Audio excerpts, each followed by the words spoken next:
3-4 yıl öncesine kadar dükkan olan Dündar Bey Medresesi'ndeki yerler bir kültür merkezi haline getirilmiş. Burada da her odada ayrı çalışmalar, minyatürden halı dokumaya kadar her şeyi bulabilirsiniz.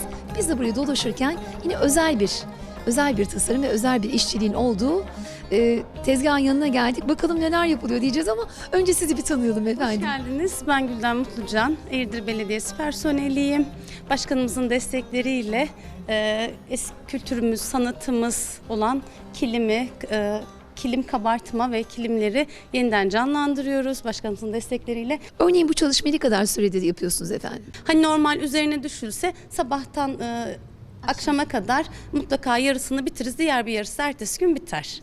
Şey yapıyorum mesela, hani şey yapıyoruz, burlarını önce hekim tüyüm olarak tüyümlerini atıyorum. Burada modelimi takip ediyorum. Kaçıncı sıradayım? Hani mesela E'nin arasında M ile ne kadar var? Onları ayarlıyorum. Buraya bakaraktan sıra takibiyle hekim tüyüm olarak tüyümlerimi yapıyorum. Ondan sonra da bu kilim şeyini yapıyorum. Burada sıra takip ediyorum. Burada hekim normalde de halı olan yerlerde de tüyüm takip ediyorum. Evet. Normalde atkı atılır mesela halının her bir sırasından sonra. Ama ben bunun her sırasında hani arada boşluklarda atkı oluyor. Yani hem kilim hem halı diyelim.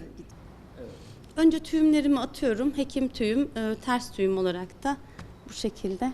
Halım çekmesin diye, burası pot durmasın diye burada bir sıra örgü yapıyorum.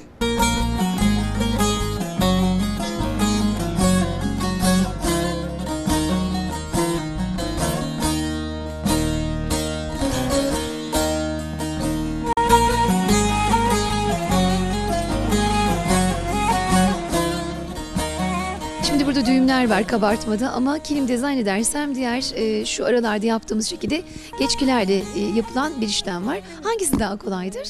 Aslında kilim daha kolay. Hani var yani sıra takip ediyoruz. Hani mesela 3 tane atıp geri dönebiliyorum, var gel yapıyorum ama halıda mesela bir tüyümü unuttuğumda diğer tüyümde onu şey yapabilirim, kapatabilirim. Ama kilim mecbur sökmek zorundayım. Hani sıra takip ettiğim için sökmek zorundayım. Kolay gibi görünen ilmekler saatlerce, günlerce ve aylarca dokunuyor burada sevgili izleyenlerimiz. Ne diyelim artık, ilmek ilmek kültüre dair ne varsa işlesinler, onlara kolay gelsin diyoruz.